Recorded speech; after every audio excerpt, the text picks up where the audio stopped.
Last class में हम aldehyde और कीटोन की प्रिपरेशन पढ़ रहे थे। ठीक है, हमने मोस्ट ऑफ द रिएक्शन पढ़ लिया था। एक दो रिएक्शन बची हुई हैं, उनको भी नोट कर लेते हैं। जैसे अगर एसिड डेरिवेटिव है, एसिड क्लोराइड है और इसकी रिएक्शन RMgX ग्रिग्नार्ड रिएजेंट से करें, R निगेटिव MgX, तो ये R निगेटिव जाके अटैक करेगा, Cl निगेटिव निकल जाएगा, RCOOR कीटोन बन जाएगा। ठीक है, हम यहाँ पे ग्रिग्नार्ड रिएजेंट भी ले सकते हैं या कोई दूसरा डाई अल्काइल कैडमियम भी ले सकते हैं।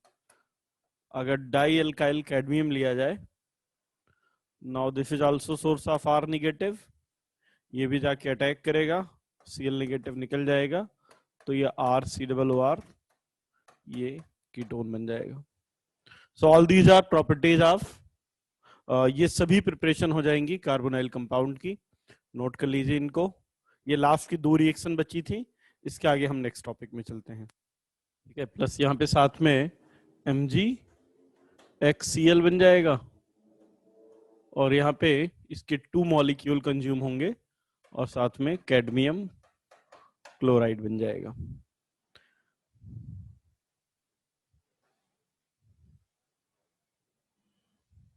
अच्छा, डाइबाल H क्या है? ये देखो, डाइबाल H क्या है? अगर हमारे पास एसिड क्लोराइड, एस्टर और साइनाइड है ना, इनका पार्शियल रिडक्शन डाइबाल H से होता है।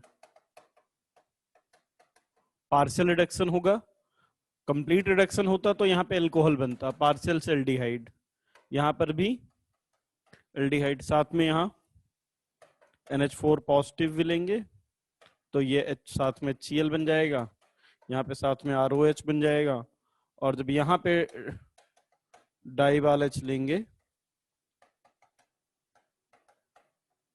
तो ये पहले तो इमाइन बनेगा पार्शियल रिडक्शन से, और अब अगर इस इमाइन का हाइड्रोलिसिस किया जाए तो कोई भी इमाइन है हाइड्रोलिसिस करने पर वो फाइनली एल्डिहाइड में कन्वर्ट हो जाता है। तो ये डाइबाल H का स्ट्रक्चर कैसा है, तो स्ट्रक्चर यहां बना देता हूं। एल्युमिनियम हाइड्राइड ये होता है, चारों हाइड्रोजन लगे हैं तो ये एल्युमिनियम हाइड्राइड है, लिथियम एल्युमिनियम हाइड्राइड। अब अगर इसमें से 2 हाइड्रोजन हटा दिए जाएं और इसकी जगह आइसोब्यूटाइल लगा दिया जाए तो ये हो जाता है DIBAL H, diisobutyl aluminium hydride. काम क्या है इसका, तो काम है partial reduction. Why partial reduction, क्यों पार्शियल रिडक्शन कर रहा है? क्योंकि ये मॉलिक्यूल क्राउडेड है, और क्राउडेड होने के कारण, ड्यू टू क्राउडिंग, यहां पे लिख लो crowded, hence less reactive. Crowded होने के कारण इसकी रिएक्टिविटी कम है, क्राउडेड हेंस लेस रिएक्टिव। ठीक है, so all these are preparation of carbonyl compound aldehyde and ketone preparation. अब स्टार्ट करते हैं properties of carbonyl compound. Next topic लिख लीजिए, प्रॉपर्टीज ऑफ कार्बोनाइल कंपाउंड। अब एक बात हम पहले ही डिस्कस कर चुके हैं, कार्बोनाइल कंपाउंड की जो फंडामेंटल रिएक्शन है वो NAR है, न्यूक्लियोफिलिक एडिशन रिएक्शन। लिख लीजिएगा, NAR nucleophilic addition reaction is fundamental property of carbonyl compound. ठीक है, तो अब देखिए कैसी रिएक्शन होगी। कार्बोनाइल कंपाउंड है, एक न्यूक्लियोफिलिक पार्ट होगा, एक इलेक्ट्रोफिलिक पार्ट होगा। कार्बोनाइल कंपाउंड्स में अगर देखें तो कार्बोनाइल कार्बन पे पॉजिटिव, ऑक्सीजन पे नेगेटिव। अब न्यूक्लियोफाइल जाके यहाँ पे अटैक करेगा, पाई बॉन्ड शिफ्ट होगा तो ये बन जाएगा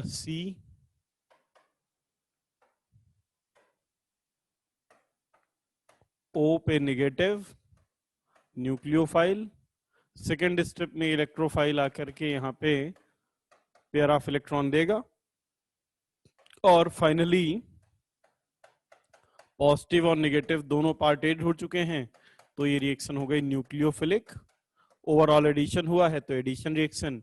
पहला स्टेप ये स्लो है तो ये आरडीएस होगा, सेकेंड स्टेप फास्ट है और स्लोएस्ट स्टेप में इलेक्ट्रोफाइल आ रहा है, इसलिए स्लोएस्ट स्टेप में न्यूक्लियोफाइल आ रहा है, इसलिए इस रिएक्शन का नेचर है न्यूक्लियोफिलिक एडिशन रिएक्शन। अब एक एक करके इसकी रिएक्शन देखते हैं, ठीक है। लिखिए first reaction, reaction with HCN। अगर HCN से रिएक्शन करें तो क्या रिएक्शन होगी, ठीक है।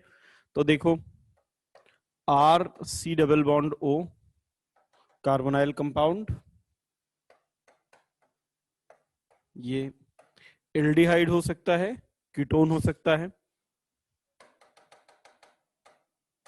एल्डिहाइड या कीटोन कुछ भी ले सकते हैं। अगर यहाँ पे दोनों जगह पे H है, R या दोनों जगह में से किसी एक भी जगह H है तो एल्डिहाइड है, और दोनों जगह पे R है तो कीटोन है।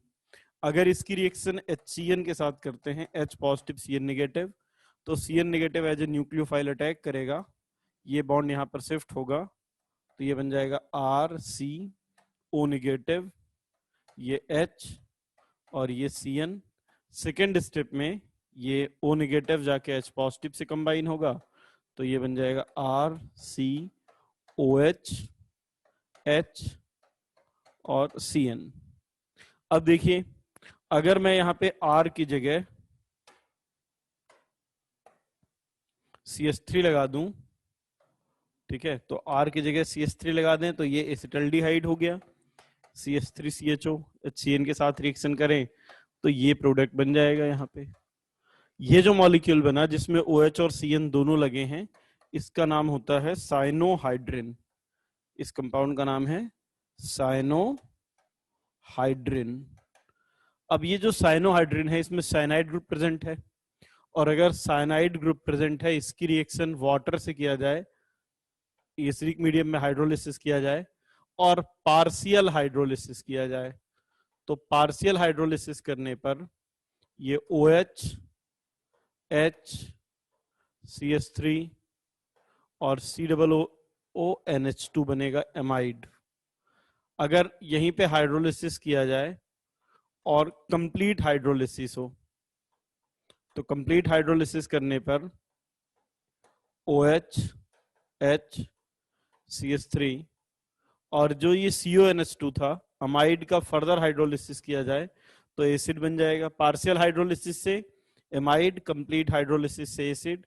और अगर इसकी रिएक्शन लिथियम एल्युमिनियम हाइड्राइड से किया जाए, लिथियम एल्युमिनियम हाइड्राइड से, तो ये CH3 COH तो वैसे ही रहेगा, H भी ऐसे ही रहेगा, जो CN है ये कन्वर्ट हो जाएगा CH2NH2 में।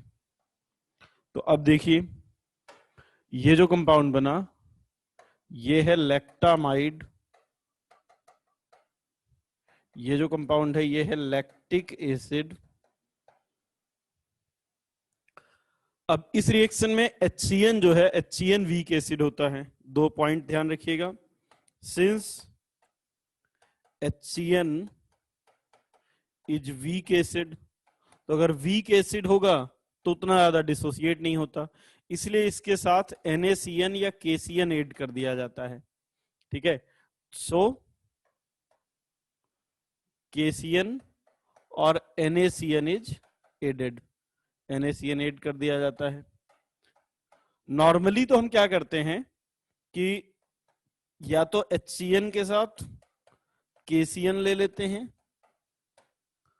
या फिर क्या कर सकते हैं, KCN के साथ थोड़ा सा स्मॉल अमाउंट ऑफ एसिड डाल देते हैं, जिससे कि KCnH2SO4 के साथ रिएक्ट करके HCN बना ले। इसका एक कारण और है, हाइड्रोजन साइनाइड गैस है, तो गैस होगी तो उसको रिएक्ट कराना मुश्किल होगा, लीक हो सकता है, और हाइड्रोजन साइनाइड बहुत पॉइजनस गैस है। तो इसलिए क्या करते हैं हम, रिएक्शन मिक्सचर में एल्डिहाइड के साथ ही KCN और या NaCN और H2SO4 या KCN और H2SO4 डाल देते हैं, जिससे वो अंदर ही रिएक्ट करके HCN बनता जाता है। ठीक है, नोट कर लीजिए। बना है बेटा, उसके कोई अलग से नाम नहीं है, बस उसको अमीनो एल्कोहल कह सकते हैं कि अमीनो एल्कोहल बना है। तो यहाँ पे ये भी ध्यान रखिएगा कि इस रिएक्शन, ये मॉलिक्यूल ऑप्टिकली इनएक्टिव था और इससे जो प्रोडक्ट बना है इसमें कायरल कार्बन है, तो यहाँ पे दो प्रोडक्ट बनेंगे D+L। यहाँ पे अगर ऑप्टिकली एक्टिव कंपाउंड बना है तो सभी में एक D बनेगा और एक L बनेगा। They all are optically active, तो ऑप्टिकली एक्टिव है मतलब दो प्रोडक्ट बनेंगे, ये ध्यान रखना है। ठीक है, चलिए आगे देखते हैं। यहाँ पे क्या होगा, अब Cn नेगेटिव है, barium 2 positive, Cn negative, Cn negative आके अटैक करेगा, तो ये बन जाएगा CH3 COH CH3 और Cn, साइनोहाइड्रिन बन गया। लेकिन ये वाला ऑप्टिकली एक्टिव नहीं है, इसलिए सिंगल प्रोडक्ट बना। यहाँ पे देखो तो PH COH CH3 CH3 Cn बना, फिर उस Cn का हाइड्रोलिसिस हो गया तो ये एसिड बन गया। यहाँ पे देखिए KCnH2SO4, तो यहाँ पर भी ये भी ऑप्टिकली एक्टिव है तो D+L दो बनेंगे। यहाँ पर देखिए ये OH साइनोहाइड्रिन बना, ऑप्टिकली एक्टिव है इसलिए D+L दो बन जाएंगे। ठीक है, चलिए थर्ड में CH3 है, हाँ तो PHCOH CH3, अच्छा ये यहाँ पे CH3 है, हाँ ये नोट कर लीजिए। चलिए आगे चलते हैं, नेक्स्ट लिखिए। एक रिएक्शन है ये, second reaction, reaction with NaHSO3। अगर NaHSO3 मतलब सोडियम बाईसल्फाइड के साथ रिएक्शन करे तो क्या होगा, तो देखिए कोई भी कार्बोनाइल कंपाउंड ले लीजिए, एल्डिहाइड या कीटोन फर्क नहीं पड़ता। NaHSO3 का स्ट्रक्चर अगर देखें तो S double bond O ONA और OH, ये है NaHSO3 का स्ट्रक्चर।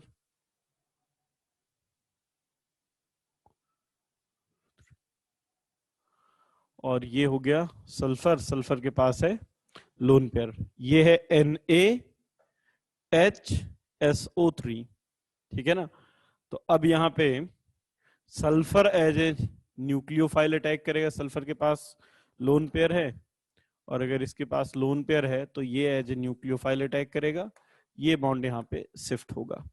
ठीक है, तो देखिए क्या होगा, ये RCO निगेटिव बन गया, ये H और ये S जैसा दिख रहा है वैसा बना लेते हैं, double bond O OH O negative Na positive. ये तो आपको पता ही है कि NaHSO3 जो सॉल्ट है वो O निगेटिव Na पॉजिटिव है। अब चूंकि सल्फर ने इलेक्ट्रॉन दिया है तो जो इलेक्ट्रॉन देता है उस पर पॉजिटिव चार्ज। अब मुझे एक एक स्टेप बताओगे तो मैं आगे बढ़ूंगा। ठीक है, क्या आप बताओ आपको ये स्टेप क्लियर है या नहीं? अगर सब लोग लिखेंगे ये स्टेप क्लियर है तो मैं आगे नेक्स्ट स्टेप बताता हूं, और अगर किसी को इसमें डाउट है तो बता दें कि सर डाउट है, क्लियर है। किसी को डाउट है तो लिखो, नहीं सबको क्लियर है। चलो अब आगे देखो क्या होगा। अब ऑक्सीजन पे नेगेटिव चार्ज है, उसके बगल वाले सल्फर पर ही पॉजिटिव चार्ज है, तो जब नेगेटिव और पॉजिटिव आसपास होते हैं तो उनके बीच में बॉन्ड बन जाता है, तो ये इधर गया और ये बॉन्ड बन गया। तो अब क्या हुआ, अब अगला स्ट्रक्चर देखना कैसा बनेगा, RCO निगेटिव, ये H और ये S double bond O OH double bond O, मतलब इस पूरे को अगर हम देखें तो SO3H है, SO3H बेटर है कि इसको मैं ऐसा भी लिख सकता हूं, इतना बड़ा स्ट्रक्चर ना बना के थोड़ा शॉर्ट में कर लेता हूं, SO3H, है ना, SO3H। और ये जो Na पॉजिटिव निकला था ये यहां चला गया, Na पॉजिटिव। अब बताओ ये स्टेप क्लियर, क्या हुआ है समझ में आ गया यहाँ पे? क्लियर। चलो, ये जो कंपाउंड है इसमें SO3H ग्रुप है। आप पहचानते हैं SO3H ग्रुप कौन सा है? क्या आप लोग पहचानते हैं SO3H ग्रुप कौन सा है? एक बार लिख के बताएं SO3H ग्रुप का नाम क्या है?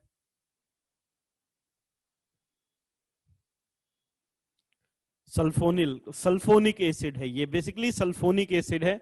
और आपको याद होगा कि जो सल्फोनिक एसिड होते हैं, sulphonic acids are very strong acid. Sulphonic acid बहुत स्ट्रॉन्ग एसिड होते हैं, और अगर किसी कंपाउंड में एसिड प्रेजेंट है और O पे नेगेटिव है तो O नेगेटिव बेस है, O नेगेटिव बेस है तो अब क्या होगा, ये RC एसिड अपना H प्रोटॉन देगा, और जब H प्रोटॉन देगा तो देखो क्या होगा, एसिड ने अपना H प्रोटॉन दिया तो ये SO3 नेगेटिव बन गया। ये ऐसा जो H प्रोटॉन था वो यहां से निकल के यहां चला जाएगा, तो ये O निगेटिव जो चार्ज था, अब ये O निगेटिव H पॉजिटिव से कंबाइन हो गया, और अगर O निगेटिव H पॉजिटिव से कंबाइन हो जाएगा तो ये बन जाएगा सल्फोनिक एसिड का SO3, और जो SO3 नेगेटिव Na पॉजिटिव था वो यहां आ गया, तो SO3Na बन गया। जैसे RCOONA sodium salt of acid, ये बन गया sodium salt of sulphonic acid, ये बन गया sodium salt of sulphonic acid, salt of sulphonic acid, ये बन गया sodium salt of sulphonic acid. अब इस रिएक्शन का यूज हम कर सकते हैं, ये रिएक्शन हमारे बड़े काम की है। कैसे? इस रिएक्शन का यूज कर सकते हैं हम प्रैक्टिकल ऑर्गेनिक केमिस्ट्री में। How we can use reaction in practical organic chemistry? देखिए बिल्कुल सिंपल सी बात है। आप बताइए, ये जो एल्डिहाइड और कीटोन है, ये एल्डिहाइड और कीटोन, एल्डिहाइड है या कीटोन, अगर हम एल्डिहाइड और कीटोन लें तो ये किस टाइप के सॉल्वेंट हैं? ऑर्गेनिक सॉल्वेंट है, ओके। और एल्डिहाइड कीटोन किस टाइप का सॉल्वेंट है? ऑर्गेनिक सॉल्वेंट है, यस ऑर्गेनिक सॉल्वेंट है, ये सबको क्लियर है। अब अगर ये ऑर्गेनिक सॉल्वेंट है, एल्डिहाइड और कीटोन में हमने NaHSO3 डाला तो ये कन्वर्ट हो गया सॉल्ट में, ठीक है। अब ध्यान से देखिएगा, जितना भी एल्डिहाइड और कीटोन प्रेजेंट था, ये एल्डिहाइड कीटोन तो बहुत ज्यादा अमाउंट में रहेगा। जैसे हमारे पास एक बीकर था, ये हमारे पास एक बीकर था, इसमें एल्डिहाइड और कीटोन भरा हुआ है, और इसमें हमने स्मॉल अमाउंट ऑफ NaHSO3 डाला। जितना NaHSO3 डाला उतने एल्डिहाइड और कीटोन रिएक्ट करके सॉल्ट बना लेंगे। अब ये जो सॉल्ट बना, ये बाकी बचे हुए एल्डिहाइड और कीटोन में सॉल्युबल है या इनसॉल्युबल? सो सॉल्ट बना जो इनसॉल्युबल है, किसमें? सॉल्ट बना जो इनसॉल्युबल है in organic solvent. Aldehyde ketone था, NaHSO3 डाला, जितना सॉल्ट बना वो बाकी बचे हुए एल्डिहाइड और कीटोन पे इनसॉल्युबल है, तो इनसॉल्युबल सॉल्ट बना। हम कह सकते हैं कि वो इनसॉल्युबल है जब, तो नीचे सेटल डाउन हो जाएगा, वो प्रेसिपिटेट बना लेगा। तो इस रिएक्शन का यूज किस लिए कर सकते हैं हम? To identify carbonyl compound. अगर कहीं कार्बोनाइल कंपाउंड है, NaHSO3 की फ्यू ड्रॉप्स डाला जाए और प्रेसिपिटेट बन जाए तो हम कहेंगे ये कंपाउंड कंफर्म करता है कि इस में मॉलिक्यूल में कार्बोनाइल कंपाउंड प्रेजेंट था। क्या ये रिएक्शन आपको समझ में आ गई? क्या आपको इस रिएक्शन का इंपॉर्टेंस समझ में आया NaHSO3 का? यस, ये व्हाइट कलर का सॉल्ट है। Normally most of the salt white colour के क्रिस्टल ही बनते हैं, तो white crystalline white crystalline solid अगर बन गया, व्हाइट डी ब्लॉक के कुछ सॉल्ट्स होते हैं वो कलर्ड होते हैं, नॉर्मली एस ब्लॉक के सॉल्ट्स तो कलरलेस ही होते हैं, कलरलेस या व्हाइट। हाँ बिल्कुल, ये पता नहीं चल पाएगा विशाल कि एल्डिहाइड और कीटोन में क्या है। अगर तुम्हें ये पता करना है तुम्हें थोड़ी सी और मेहनत करनी पड़ेगी। इनफैक्ट इस रिएक्शन की खास बात ये है, इस रिएक्शन, अच्छा रिएक्शन ये भी न्यूक्लियोफिलिक एडिशन रिएक्शन है, इस बात पे मुझे नहीं लगता आपको किसी को भी डाउट होगा।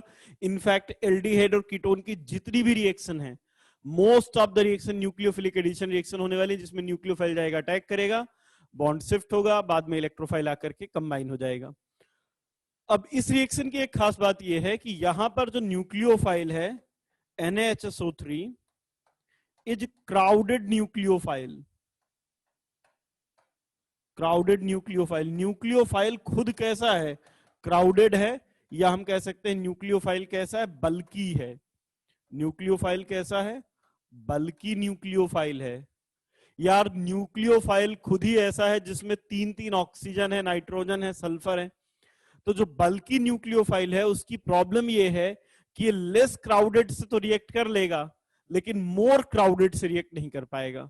यही रीजन है कि ये किससे किससे रिएक्ट कर लेता है, ये रिएक्ट कर लेगा ऑल एल्डिहाइड, एल्डिहाइड जितने हैं वो सभी रिएक्ट करेंगे, और जितने भी मिथाइल कीटोन हैं, जितने भी मिथाइल कीटोन हैं उनसे रिएक्ट करेगा, ठीक है। लेकिन अगर मिथाइल कीटोन में बेंजोफिनॉन है PHCOCH3 तो इससे रिएक्ट नहीं करता। ये बड़ा इंपॉर्टेंट पॉइंट है, ये नीट में पूछा भी गया है, नीट का क्वेश्चन भी है। PHCOCH3 विल, बाकी तो सारे मिथाइल कीटोन रिएक्ट करते हैं, will not react with NaHSO3। अब ये रिएक्शन हमारे बड़े काम की है, देखिए हम इसको और कैसे यूज कर सकते हैं। पहले आप इतना लिख लीजिए फिर मैं आगे चलता हूं। कैसे पता लगाओगे विशाल, नहीं पता लगा पाओगे बेटा, टाइम लगेगा, है ना।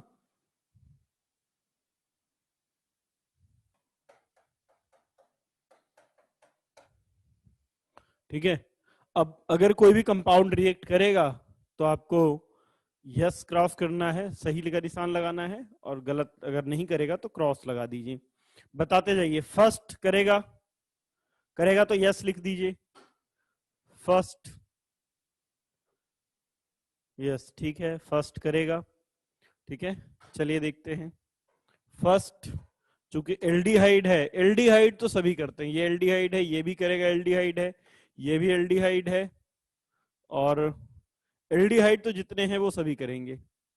कीटोन में देखो, ये तो मिथाइल कीटोन है, करेगा, ये भी मिथाइल कीटोन है। मिथाइल कीटोन क्या होते हैं, जिधर एक मिथाइल ग्रुप लगा हो, तो ये मिथाइल कीटोन है, ये भी शो करेगा। लेकिन ये मिथाइल कीटोन नहीं है, इथाइल कीटोन है, तो ये रिएक्ट नहीं करेगा। PHCOCH3 ये मिथाइल कीटोन होते हुए भी रिएक्ट नहीं करता है, due to very less reactivity and more crowded state. Benzophenone ये तो मिथाइल कीटोन है ही नहीं, तो ये करेगा ही नहीं। यहाँ पे एक क्वेश्चन होता है, how will you separate 2-pentanone from mixture of 2-pentanone?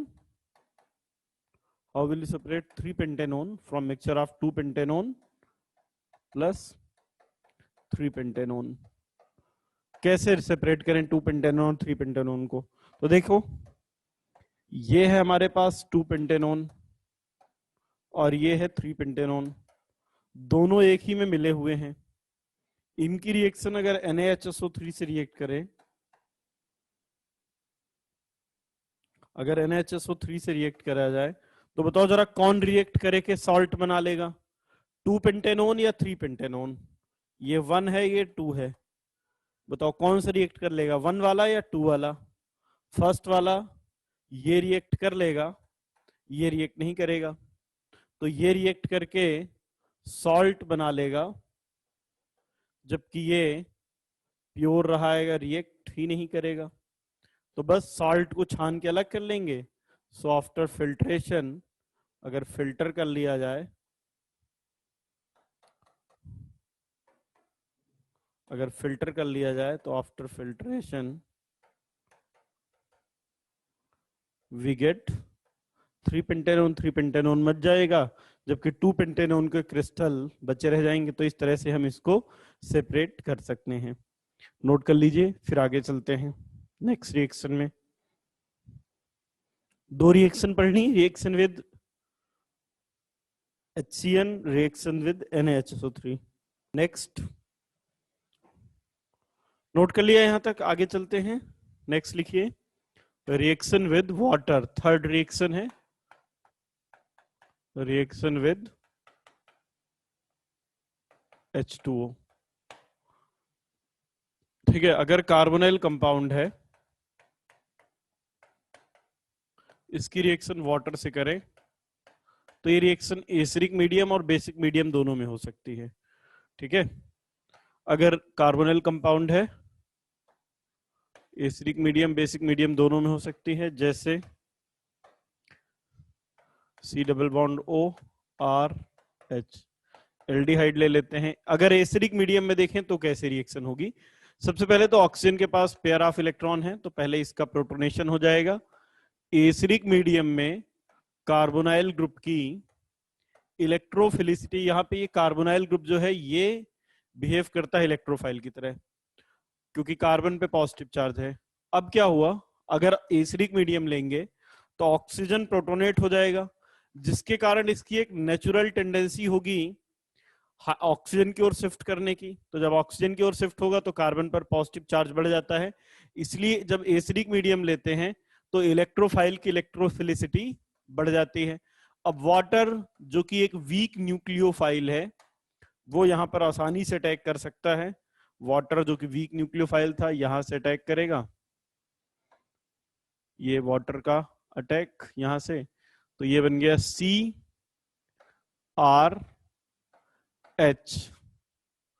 और ये मिल गया, ये कन्वर्ट हो गया OH में। आपको पता है कि जब भी वाटर अटैक करता है तो पहले ये OH2 पॉजिटिव बना होगा इस तरह से, लेकिन हम इतना करते नहीं है। जब भी वाटर अटैक करता है तो हम क्या करते हैं, हमेशा जब भी वाटर अटैक करेगा तो एक H प्रोटॉन को निकाल के, एक H प्रोटॉन एलिमिनेट करके इसको OH में कन्वर्ट कर देते हैं। तो ये जो मॉलिक्यूल मिला हमें, ये एक ही कार्बन पर 2 OH लगे हैं, तो ये प्रोडक्ट हमें मिल गया। बताइए क्या है ये, विस डाइऑल या जिम डाइऑल? जरा लिख के बताएं क्या बना, विस डाइऑल या जिम डाइऑल? तो ये हमारे पास बन गया जिम डाइऑल।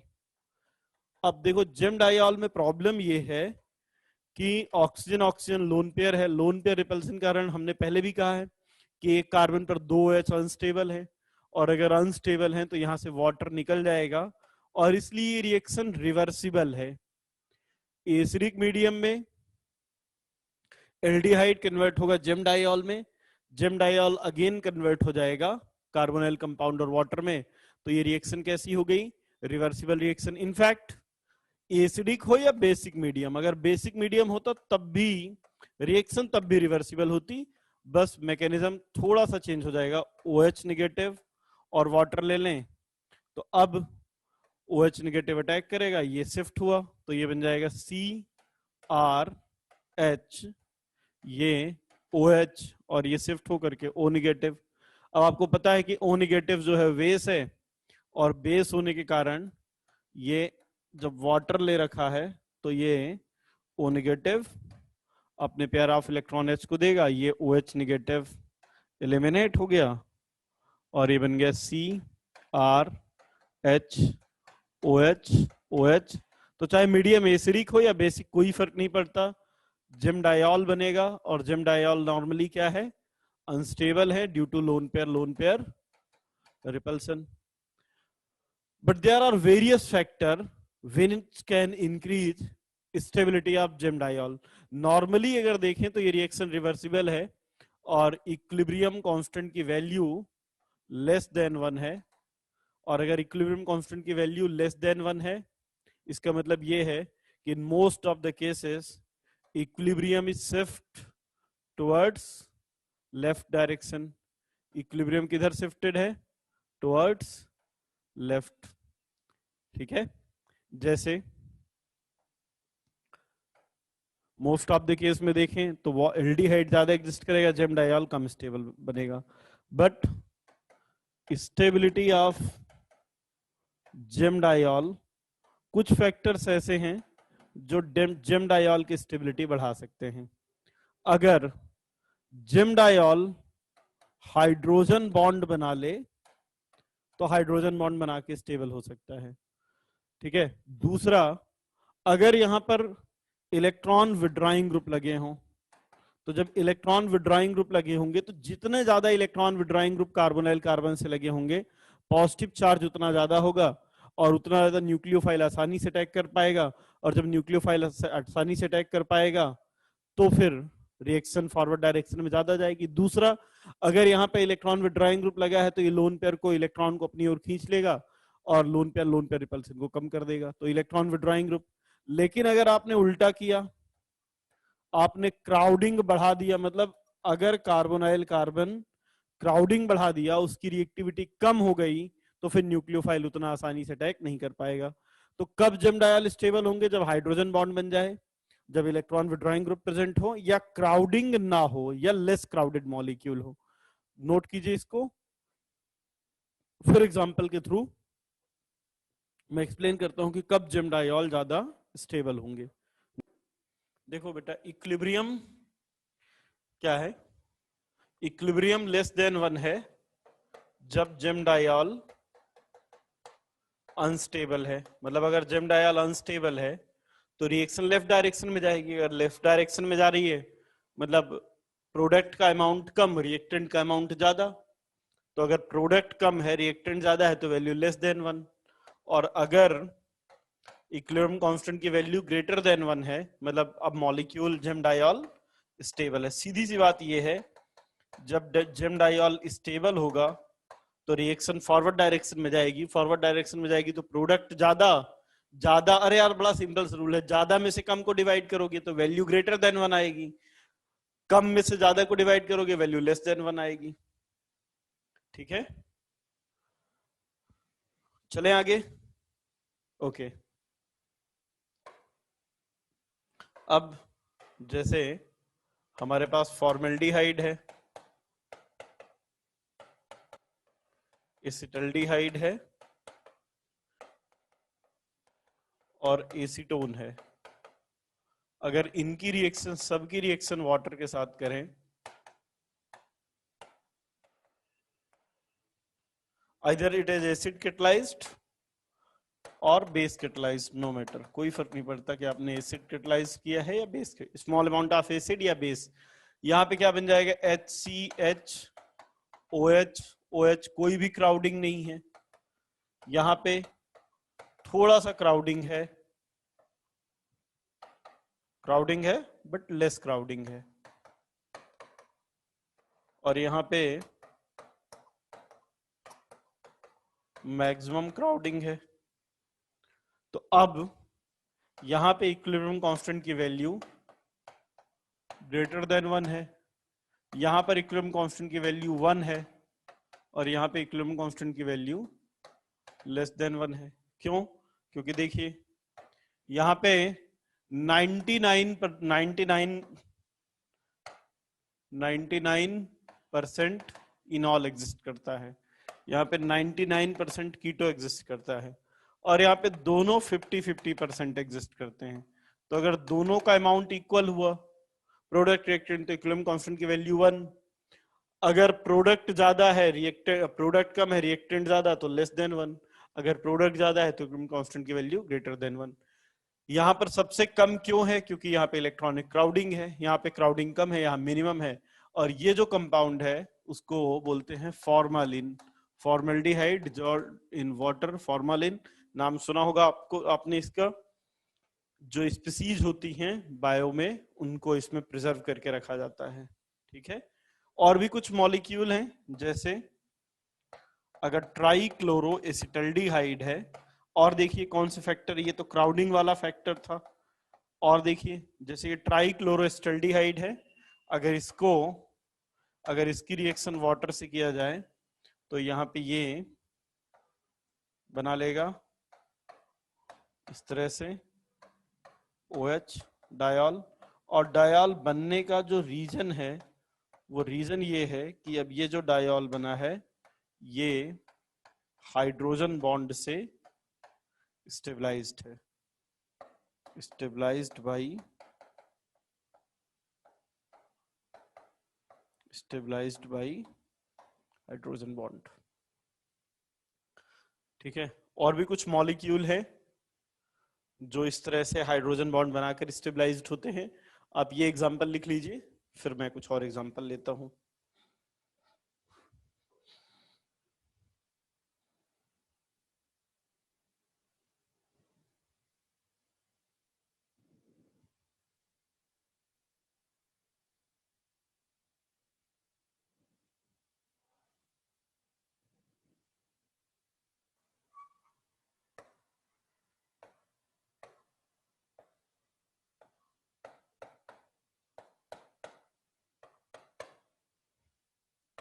ये मॉलिक्यूल है निनहाइड्रिन। अगर इसकी रिएक्शन वाटर से करें तो ये डायॉल बना लेगा,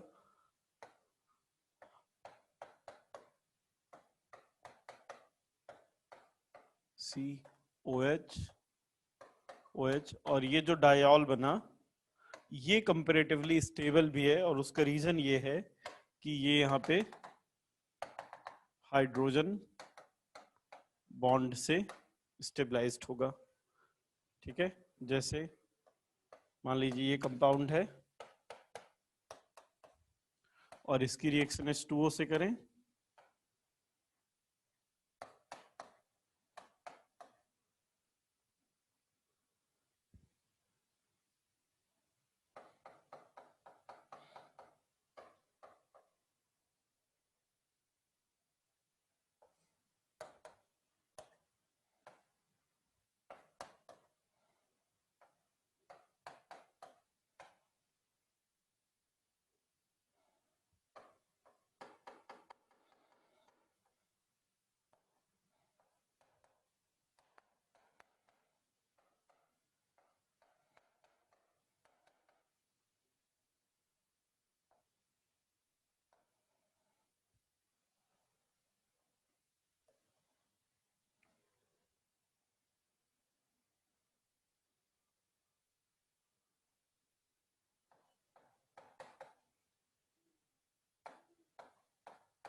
ये इस तरह से हाइड्रोजन बॉन्ड, यार कुछ ठीक लग नहीं रहा, ये उसको थोड़ा सा अलग बनाते हैं।